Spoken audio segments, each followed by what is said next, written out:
think those were more like tasks that would be done as part of the project, as opposed to being the project itself. Um, They're tasks, right? But they're operational tasks, right? There's something that youth crisis line operator or counselor will be doing every day the exact same way, regardless who's calling. They're going to answer the phone, greet the person, and capture the information. It doesn't matter if they're doing it 8 in the morning. It doesn't matter if the caller has an issue related to homelessness or abuse or drug use or whatever the case might be, right? So it's a repetitive thing. Repetitive things are not projects. So what differentiates a repetitive thing from a project? There's another person here who's put something in. A project is what you put your time and mind into trying to complete it, and it might take time. All right, so someone is working at a fast food chain. She's putting her mind and effort into serving the customers, the patrons who come into the store, putting all the ingredients, into the container. And she's doing that again throughout the day. Is that a project?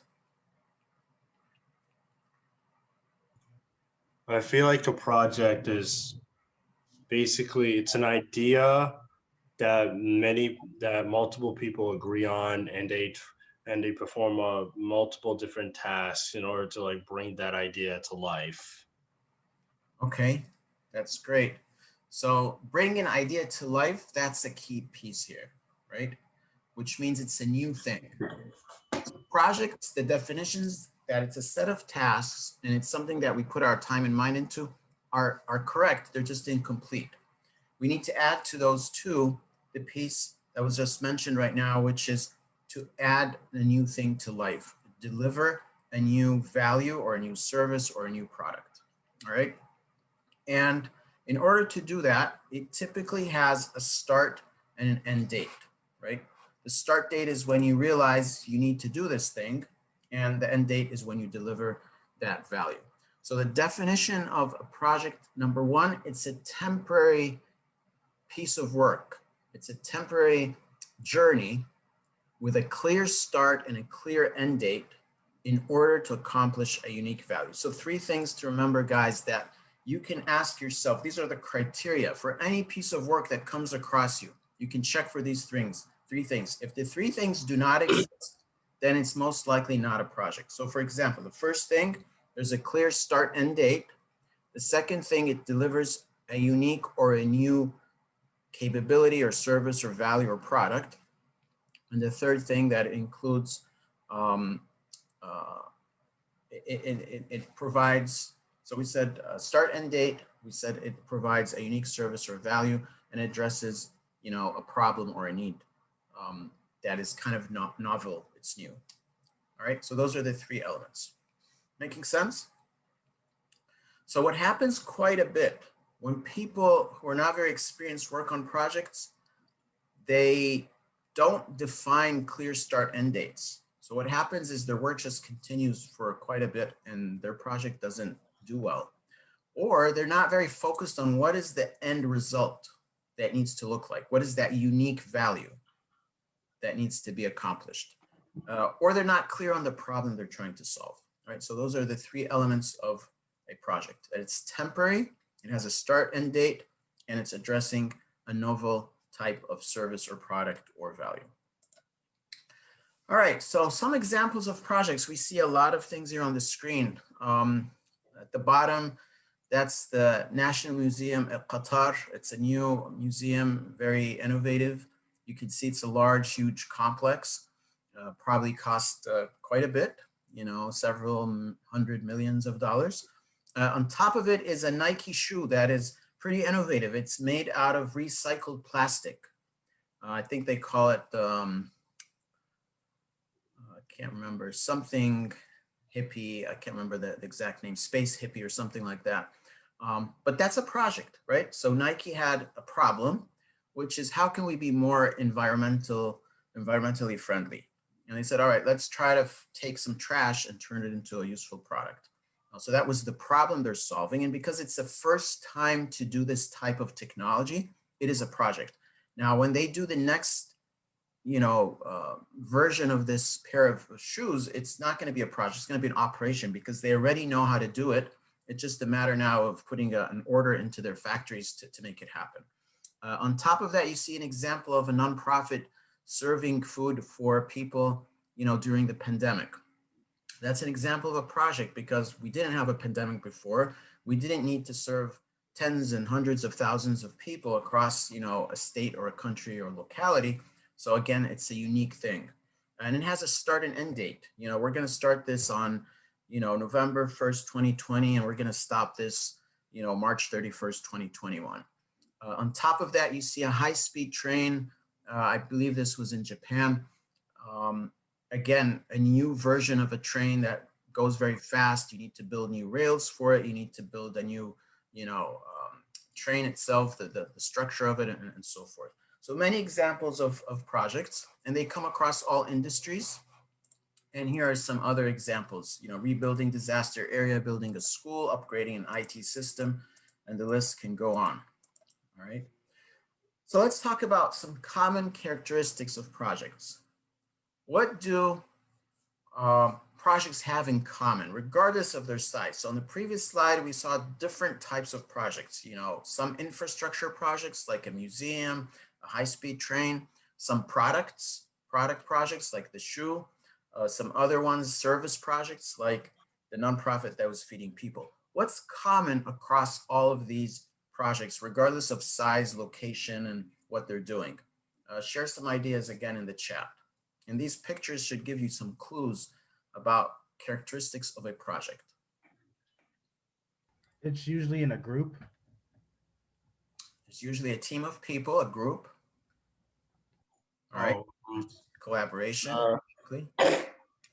Actually coming up with a good plan, which again, that goes back to a group. The people have to work together either to come up with a really good plan, preferably maybe take inspiration from actually good sources to try and put their own interesting twist on whatever they're trying to do. Okay, so there's a team of people. That's great. I think most of you said that. What other, and then someone mentioned there's planning, aiming to solve a problem, collaboration, right? So this solve the problem collaboration, we're going to call it planning for now.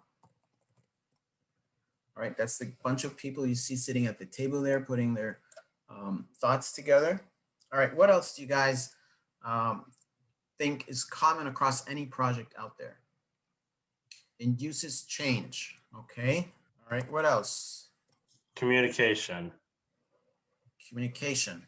People need to communicate, even not necessarily on projects, but sure, I mean, we can put that as part of planning because communication is, you can plan that, but I'll add that here.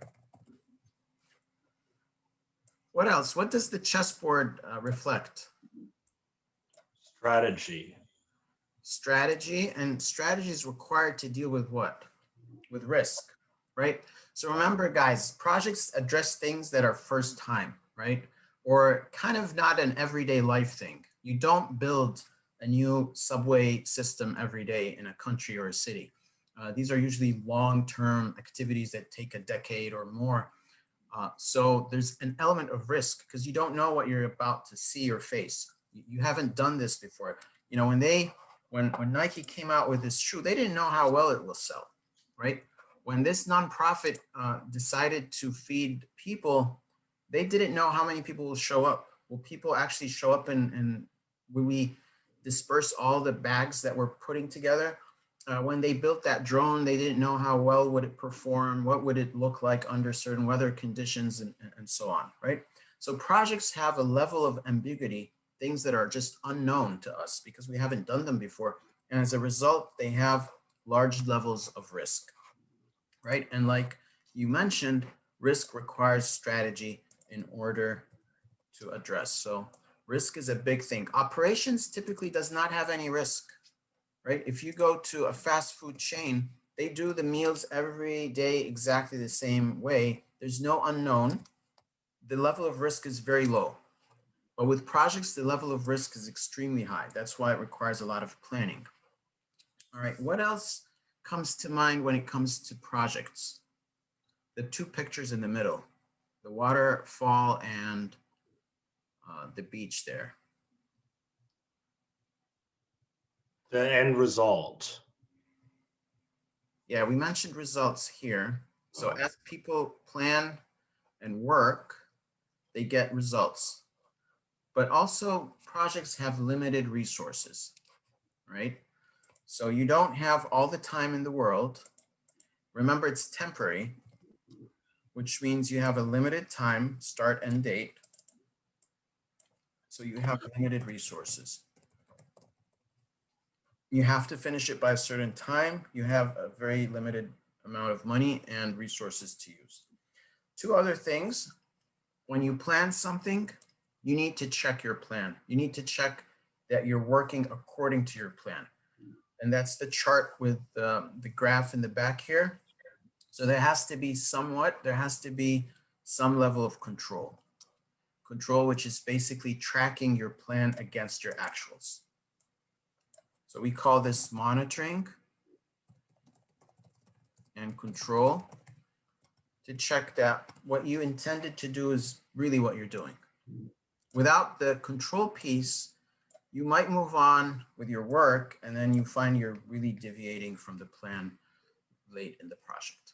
All right, so these are common characteristics of projects. Any project on the planet would have these things. It needs a team of people, has limited resources, it has levels of risk, it requires planning, monitoring, and it's going to result in some deliverable that we need to manage.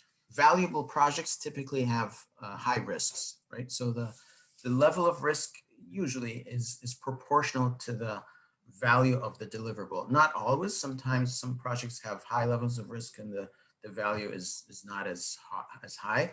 But generally speaking, a rule of thumb is that the more value you are delivering, the higher the risk would be, because again, you're accomplishing a big gap of void. You're filling in a void of capability. So you're right. If you want to have a good production, show or movie or program, you need to think a little bit outside the box, and that could require a little bit of risk. And of course, with risk comes cost, right? Because you have to plan for that. So great thought, and we'll talk more about risk. I'm not sure if it's tomorrow or the third day, but risk in itself is a very interesting, intriguing topic. So we'll learn a little bit, some tools, how to manage risk and track it across the life of the project as well. I have a question. Mm-hmm. Okay, so I'm not sure this is connected with project or not, but so when you're going to do any project, so then your boss or a colleague, they are not well behaved or they're rude or something like that. So how do you handle that one? Yeah, that's a good question. So projects, just like anything else, but specifically projects, deal with teams, like we mentioned. And teams on projects are, they go through stages. We call them forming. So first the team forms together, then they storm. Storm means they start to have clashes and issues with each other because they don't know each other. So initially you bring any group of people who don't know each other, you put them in a room, they're going to be nice to each other. That's just human behavior, like most people, right? They'll be a little, extra cautious what they say and how they interact and so forth. But after a while, once they get comfortable with each other, they're going to start to become, their average person. And what happens is we call storming. They start to have challenges and disagreements. And then after the storming is the norming. They become normal group, cohesive group of people that understand each other. Now I understand what makes him unhappy or sensitive or worried or concerned. So I try to use my emotional intelligence to avoid that and so on. And then the team disperses after the project is over. When you're working in operational environment where it's like shifts, right? So think again of a fast food store that has a shift from 7 a.m., let's say, to 2 p.m. There's a shift manager. Then there's a team of people who do the work every day. And usually it's the same group for the same shift. Or if it's an office environment from 8 to 5, you have the Department of Accounting. It's the accounting manager and her team of accountants, for example. They all know each other. They've been working with each other for months and years, and it's that group. It's not going to change unless someone joins or leaves. So they kind of get to know each other. But on projects, it's much more common to see conflict and issues across each other. So great question. So how do we deal with that, right? Especially as a project manager, like we said earlier, communications is so important. As you're communicating with people, a good manager is also a good leader. And we'll talk about leadership and management later, inshallah. But a good project manager is someone who has a little bit of insight to what to expect from the other person. So if you're managing a team of people and you feel that someone is just rude, they're not cooperating with the team, they're not contributing into ideas, or they're belittling other people's thoughts and ideas, or they're hiding information. I mean, we sometimes see that. You have a project team of 12 people and one person just hides the information from the rest of the people. Or some people are so keen to get credit for their work. So they make a dog and pony show about their work every meeting. They have to let the whole team for 5 minutes hear about how great they are and how much effort they've spent on their work. So people come in all kinds of backgrounds, and how they were brought up is part of that equation. So what do you do as a project manager when you come across difficult personalities, right? There are many techniques and tactics, but the general rule of thumb is what we call active listening. You listen actively to the person and try to understand their point of view. Generally speaking, psychologists would say 80-90% of people are good people. They really want to do the right thing, but sometimes it just comes out incorrectly, or they're not expressing themselves properly, or they're frustrated for some other reason that has nothing to do with work, and it's just coming out in the form where it's rude or insensitive, or we feel threatened, or something like that. So if we take our time to actively listen and ask the person questions about the thoughts we have in our mind. So if you feel like team member A is a little bit rude, the response could be, so Jim, I feel you're a little frustrated. How can I help you to alleviate that? Or I feel I did not meet the expectations here. How can I address that? Or what can I do to help you succeed? Or, and so forth. So active listening is very powerful, especially if you use questions, if you paraphrase things, and that could help bridge the gap a little bit. Did that kind of answer the question? Yes, thank you. Yeah, thank you. Okay. And I think we'll talk more about communications later as well. Okay. All right, great. So remember these common characteristics, because again, what you want to be cognizant about if you are managing a project, you always want to ask yourself, where's the plan? How are we monitoring? What are the deliverables? What are the risks? And what resources do we have on hand? And of course, who are the players and what are they doing, each one of them? All right, let's shift gear a little bit and talk about management in general. So forget about project management for a second, just general management. What do managers do every day? Whether it's a manager of a fast food store, an accounting department, a project, whatever it is. There's 4 key functions that any manager does. The first one is to plan for themselves and for the team that they manage what is to come next. It could be the plan of the day, like in the case of a shift supervisor at a store. It could be the plan for the shift if it's a hospital. It could be the plan for the quarter if the person is a financial analyst at a company, or it could be a plan for the project if we're talking about a project.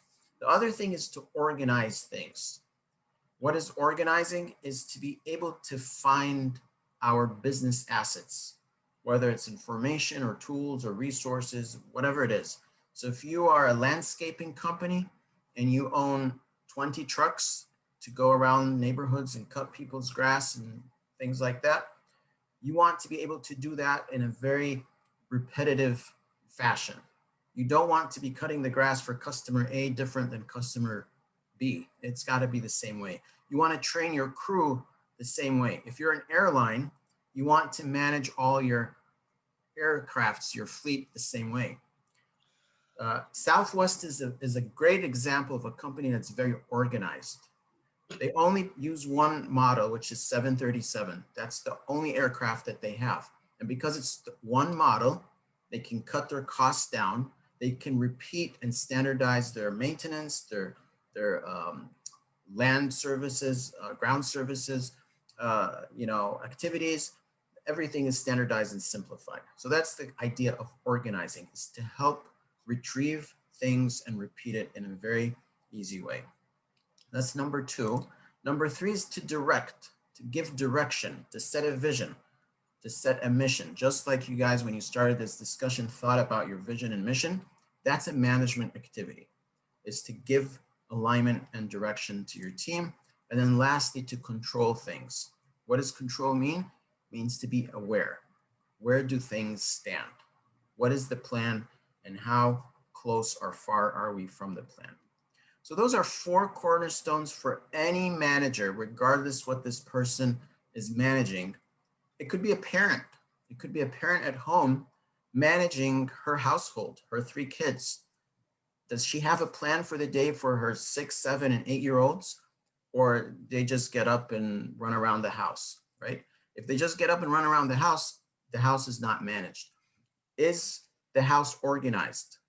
It doesn't mean that things look clean and shiny. It means that it's easy to do the everyday activities at home with very little burden, right? Directing. Does the household know what we're all about for today and this week? Do we have a vision of, the weekend that's about to come? And then control is to, at the end of the day, sit back and reflect on your day and say, how did I do today as a parent? What did the family go through, and what did they learn, and so on.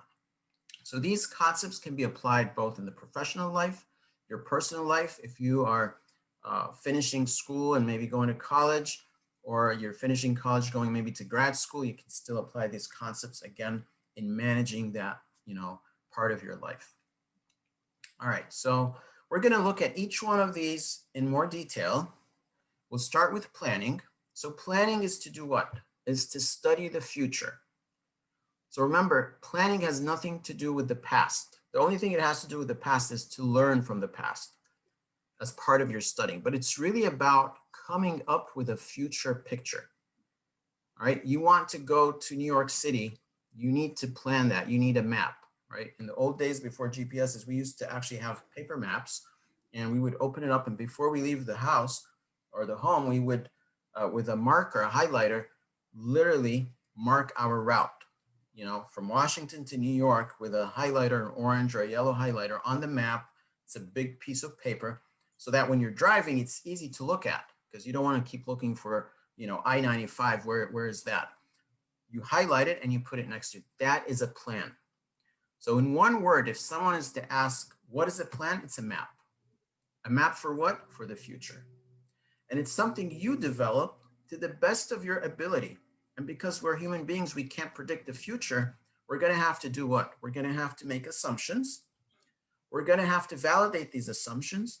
We're going to have to come up with scenarios. Like maybe when I'm going to New York, it would rain in Delaware, and I'm going to have to stop somewhere because it's heavy downpour and it's safer to stop. Or maybe I'll stop by Philly to do some shopping, right? That's a scenario. And if I do that, it's going to delay my arrival time. So my plan will change, right? So a plan is basically a map of the future with some assumptions that you come up with, some possibilities, probability of a rain, probability of shopping on the road, on the way there. And you make arrangements to deal with certain needs during that journey that you're about to embark on. All right, so how do we do that? There's certain things that would help. The mission. Why am I going to New York City in the first place?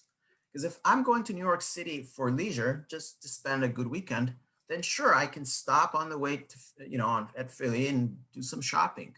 I can take my time and stop by a state park in Delaware and enjoy the nature. right? If that's the purpose of my trip.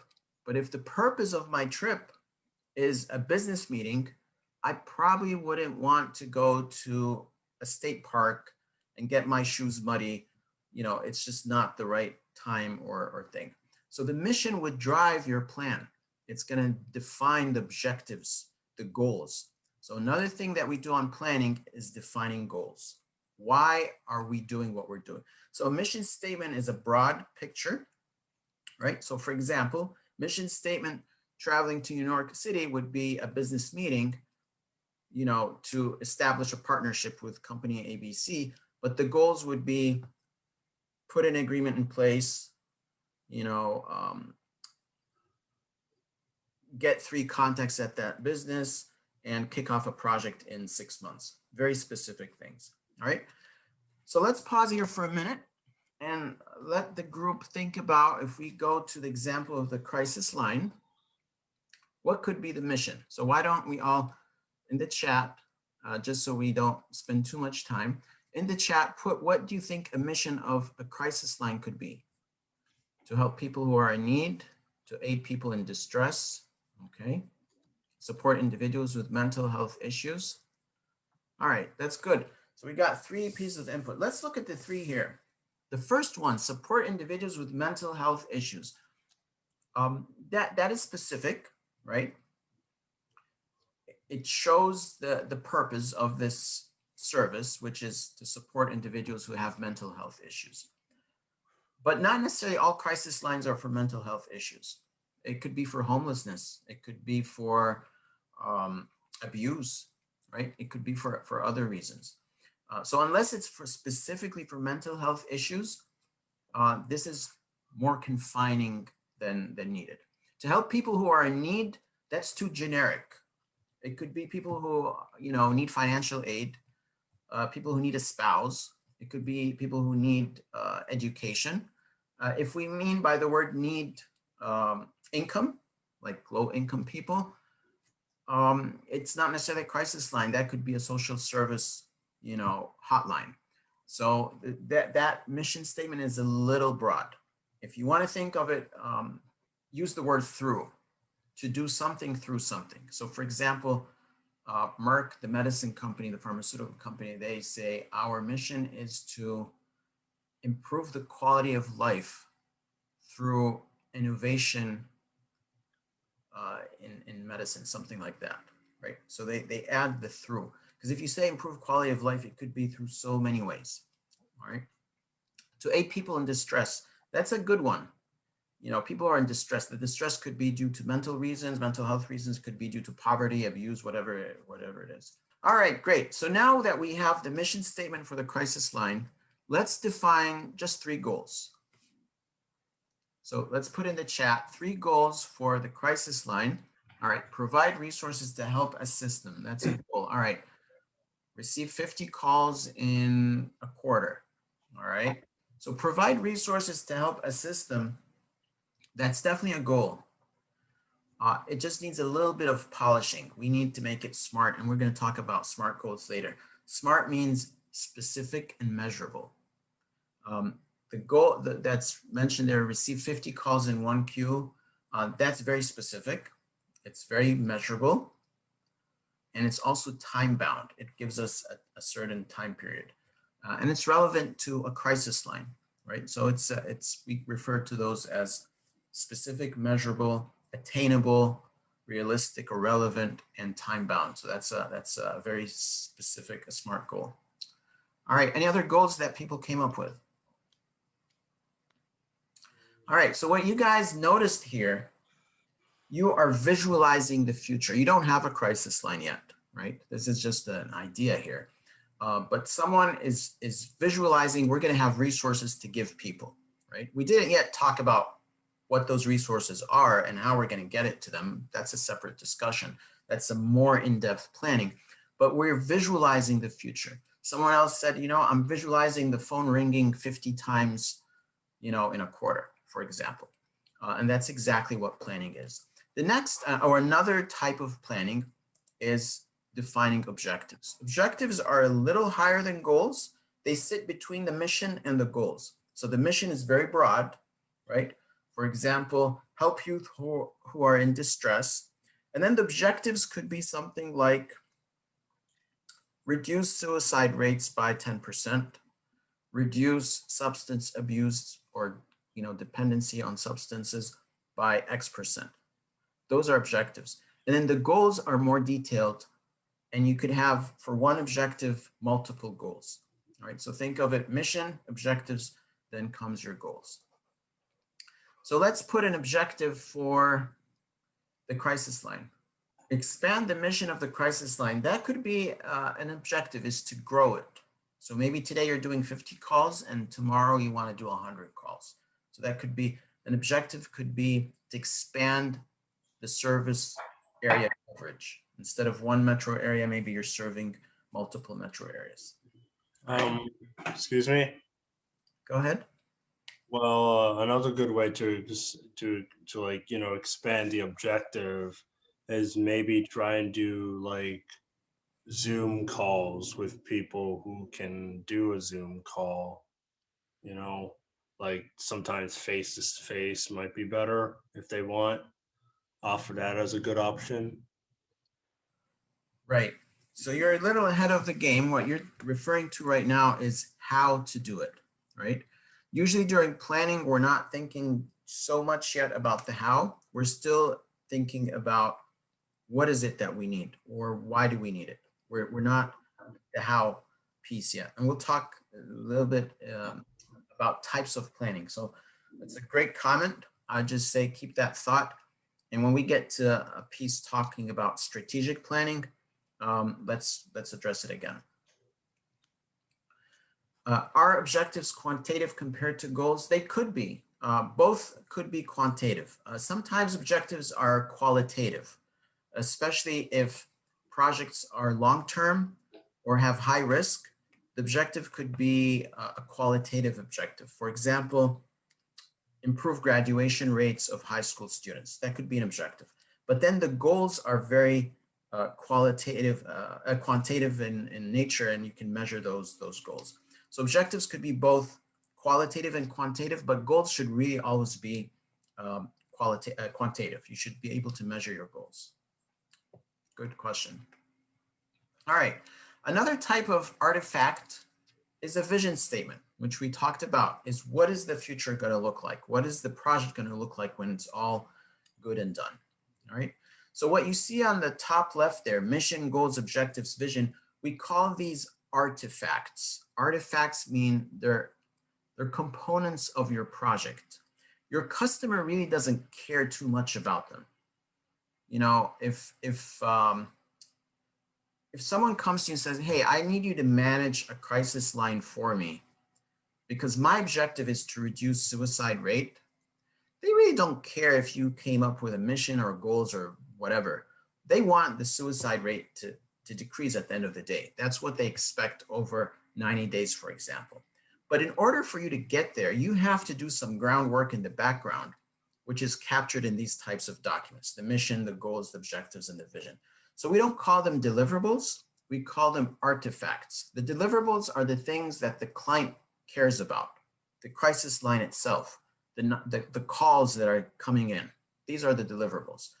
But the documents we use in order to get to the deliverables, we call these artifacts. So take note of those two terms, artifacts and deliverables, because as project managers, you need to clarify that to your teams. Most people on your teams are not technical in nature when it comes to project management. And you want to be able to make that differentiation clear in their head. So an artifact is a type of work on your project, which could be mission, objectives, goals, and vision. All right. Think of it this way. You're taking a math class, right? Your teacher wants you to solve a problem. They give you a problem, they want an answer. The answer is the deliverable. That's what your teacher is expecting. But in order to get to the answer, you had to do some work on the side. You had to do some calculations, you had to do some analogies, whatever it is, draw some charts and things like that. That piece of paper on the side is your artifact. It's what you use to get to the deliverable. Any Other questions? All right, so moving on, and last thing here when it comes to planning is a charter. A charter is basically an approval to start a project. Cities have charters. For example, a state might decide that there's an empty piece of land, you know, in this rural area, we're gonna build a city there. So the governor or the county executive have a public hearing, they have a series of meetings, and then one day they come out on stage and they say, all right, we've chartered an investment of $20 million to groundbreak construction of, you know, the city of the future. It's an approval. And usually charters give the green light to someone, the project manager most of the time, to start work on the project. It usually includes a very high level of scope, the cost, and some timeline. So if we use the example of a city, again, it would be the state of XYZ approves expenditure of $20 million to build, you know, a city within 6 months for a population of 1,000 people. That's kind of what it is. Cities have charters, businesses have charters, and projects have charters. Sometimes project managers are the people who develop the charter, and sometimes they receive it from an executive team or a stakeholder that says, hey, I approve $10,000 so that you can do, you know, your crisis line and serve 50 calls a month. All right. So that's what the charter typically would look like. Sometimes it's a small document, half a page. In some cases, it could be as big as 8 pages, where it addresses a little bit more detail, but it is the document that everyone who is invested in the project agrees on. So if you have a vendor or a funder, the executive team who's going to execute the work, and the project manager, they kind of all sign off on it. All right, so this is planning. We're going to talk about next organizing. So like we said, organizing is the ability to do work in a repeatable, you know, fashion, which requires development of systems and methods, structures, processes, and things to help you accomplish your plan. You've come up with a map to go to New York City, but you need a system to get you there, right? In our case, with traveling to New York City, the system is the highway, the car, the gas stations. The methods are driving or flying or taking a train. The structures could be speed limits, you know, toll stations and fees, and the processes are related to those. That would help me accomplish my plan of getting to New York City. So similarly, let's think about, for the case of a crisis line, what would these things look like? So what would an architecture of a crisis line look like? What does the word architecture mean?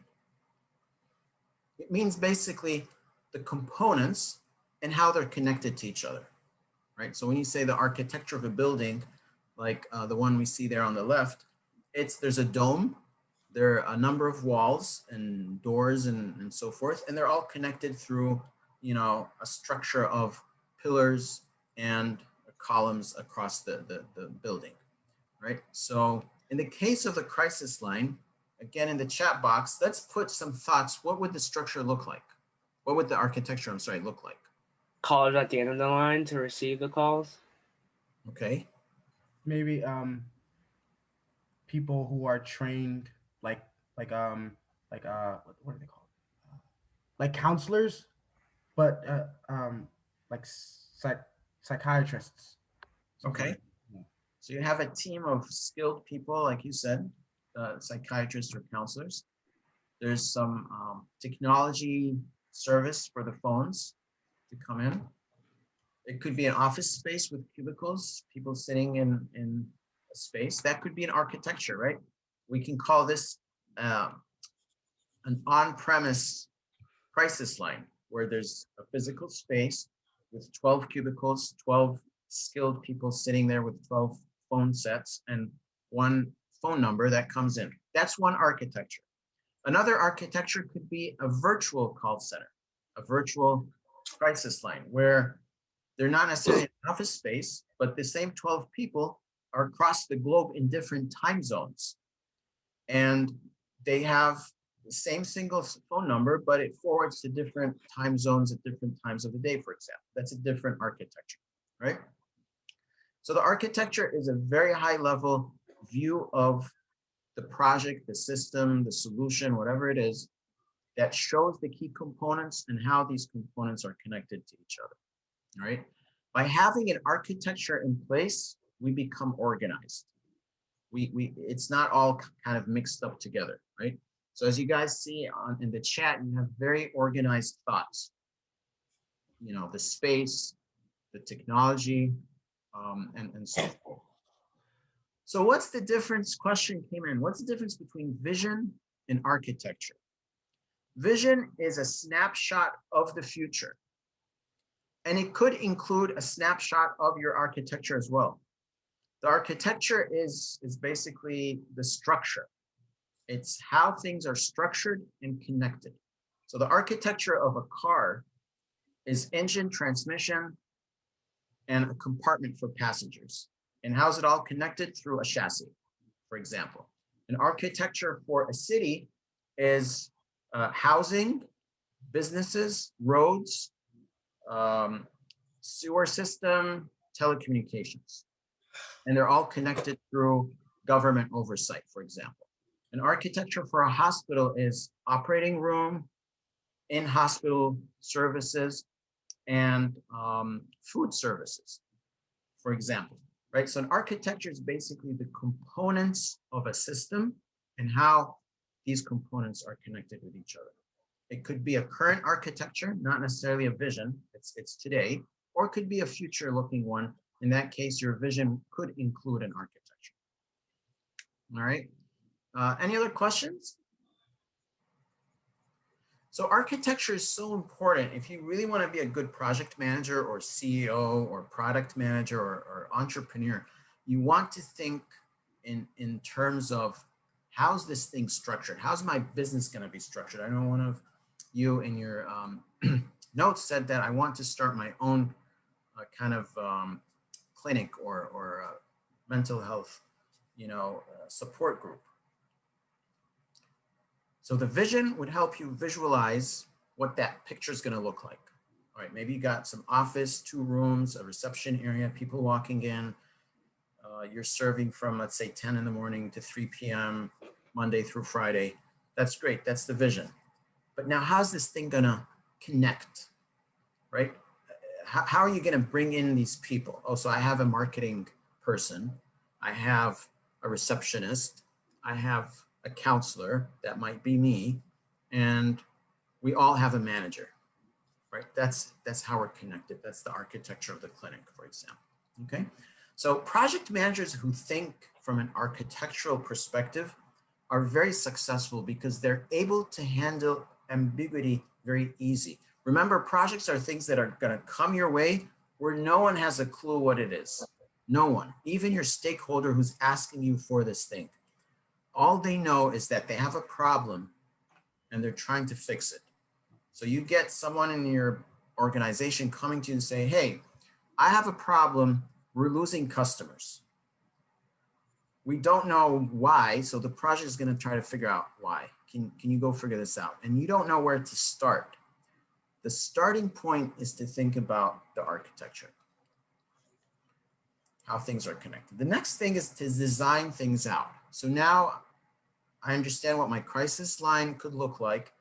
12 counselors, a phone line, they're in different time zones, they're not sitting together. How do I design this thing? It's a little more detailed.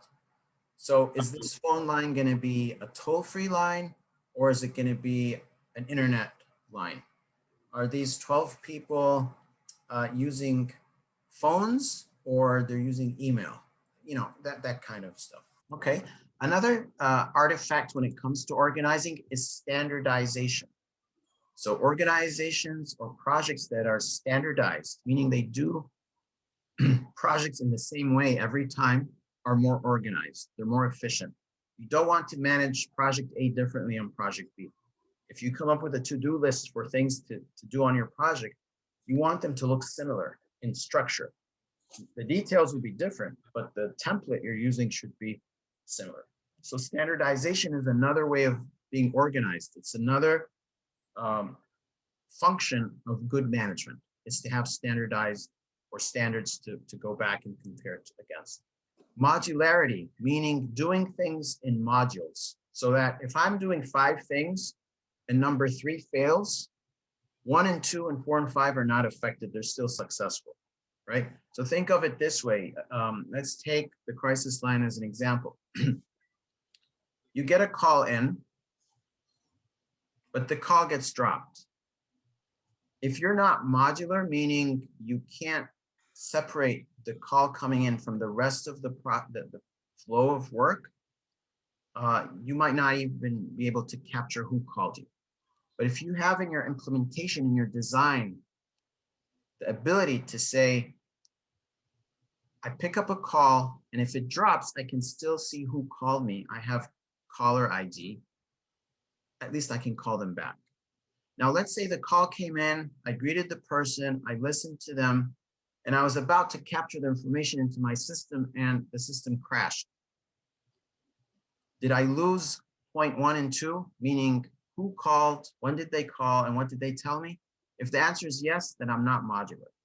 But if the answer is no, I did not lose it because I have caller ID, I have recording, so if my capturing system crashes, I still have the audio transcript of the call, then I'm modular.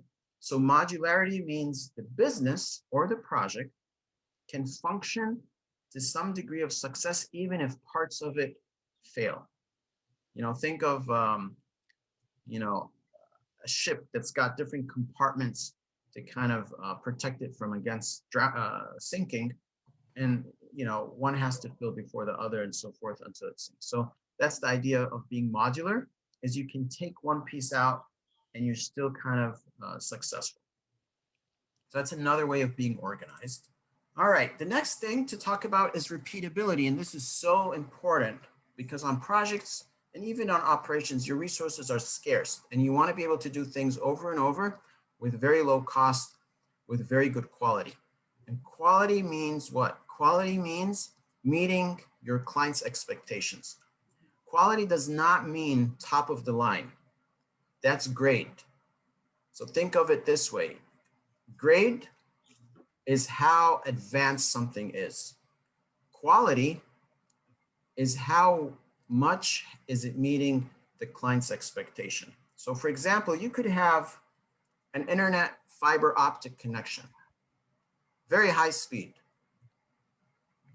That's a high grade connection. It's 1 gigabit per second throughput, very fast, very high grade, but very poor quality. It keeps disconnecting every 10 minutes. Whereas you can have a low grade internet connection like a phone modem, 19 kilobits per second, but it's very reliable, can stay up for days and months and years. So grade does not mean quality. Quality means, am I meeting the expectation of my client? So if the expectation of the client is a high throughput, it is a quality that I'm meeting, right? So quality, definition of quality is meeting clients' expectations, whatever those expectations are. They could be high grade expectations, they could be low grade expectations.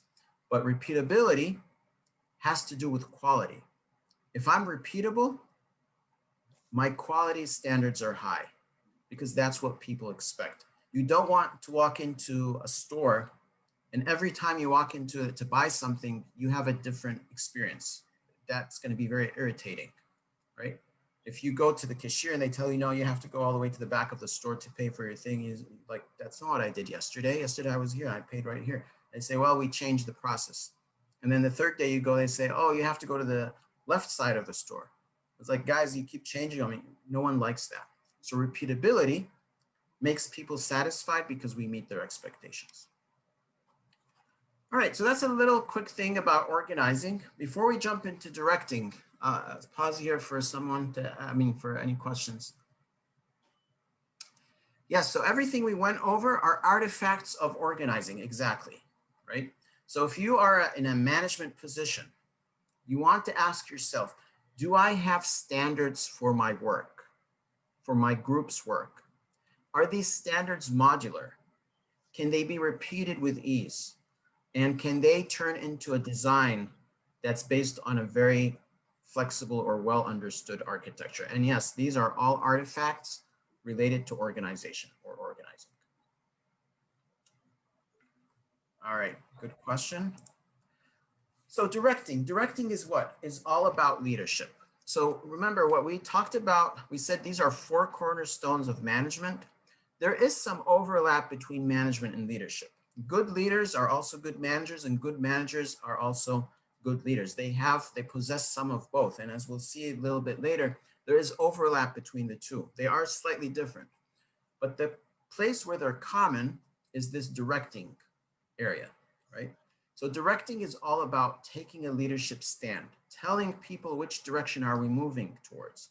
Are we doing it this way or that way? You don't want to keep your team confused. So you want to motivate them. You want to align them to a specific vision from the planning activities. You want to optimize their time and resources. You don't want them to busy themselves with things that are not that important or high priority. So one of the artifacts or activities when it comes to directing is to negotiate. Negotiating really means to balance out things, right? If you're negotiating with people, you want to try to get to a win-win situation for all parties, because that's best. No one is compromising, everyone is achieving some value. But negotiating could also be with resources. Like, I only have $100 to put into my crisis line. How do I negotiate with my project requirements to use the $100? Or with my sponsor to get 120 instead of 100? Or with my team to work with the 100 so that we can get what we need to be done. So that's one activity, motivating people to get them excited about what you're trying to accomplish, and communicating to your team. And that's where you can direct people on your team and outside of your team towards the vision that you're trying to accomplish. It also involves some focus activities, right? It involves as well some alignment. So as you guys probably noticed, what's the difference between this slide and the previous slide? The first one must have been about, like, was talking about organization before, but here we're talking about directing, like, the people's, like, motivation and our focus to, like, the right direction to our deliverable, our at the end result that we want.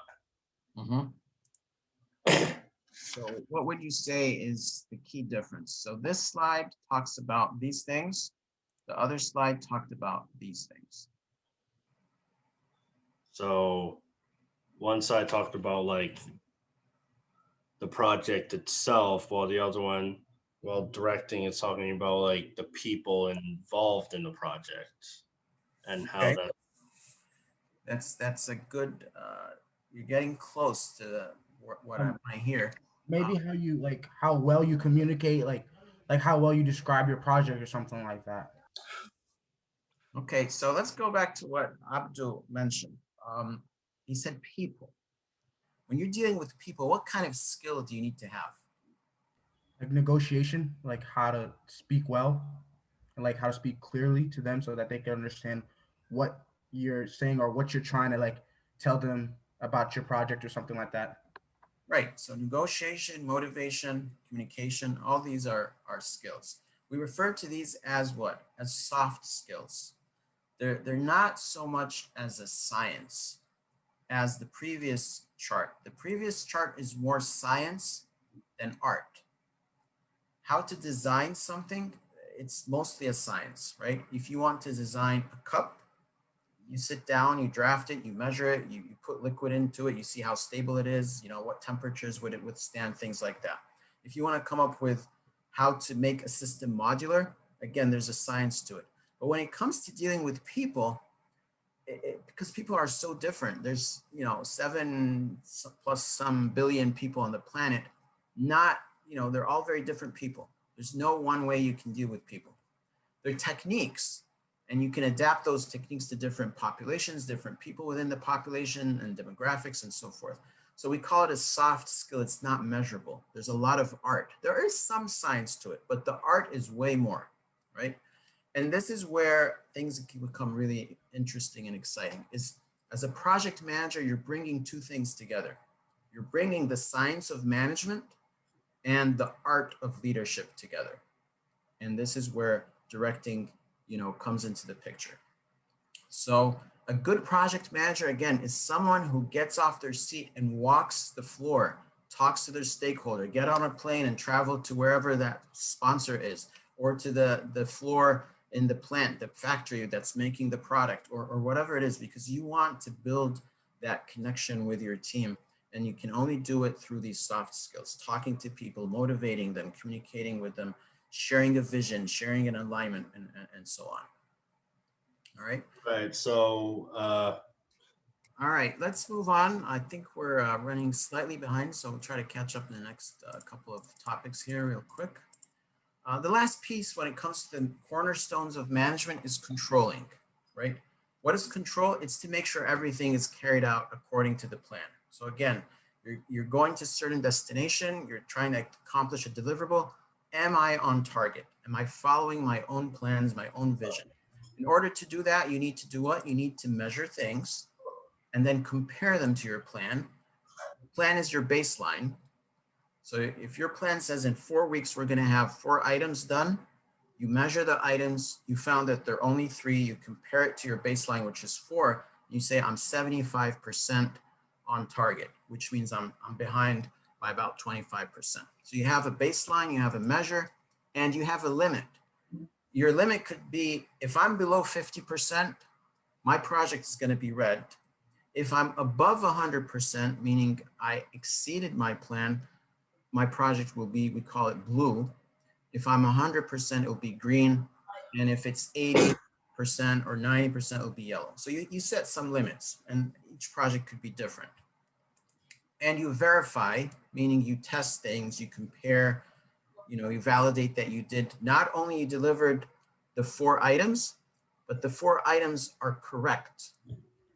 And not only that they're correct, but they're valid items in the first place, right? So for example, let's take this concept again for the trip to New York City.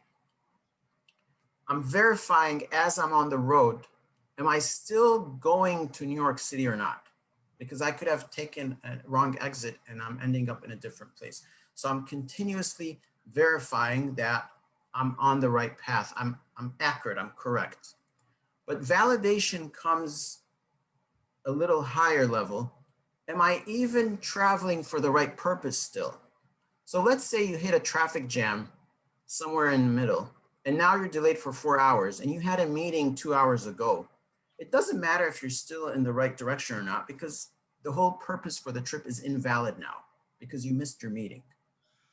So validating the deliverables of the project is to figure out, are these deliverables the right ones in the first place or not? Verifying is to check if they are the right ones, then do they work properly or not? Okay, so basically validating, are we doing the right thing? And verifying, is the right thing right? Is it correct? So that's how you control things on your project, is you go back to your plan, you compare, you measure, and you validate and verify. In some cases, you also mitigate. If you find that there's a discrepancy, then you can try to rectify things to reduce the harm or the defects.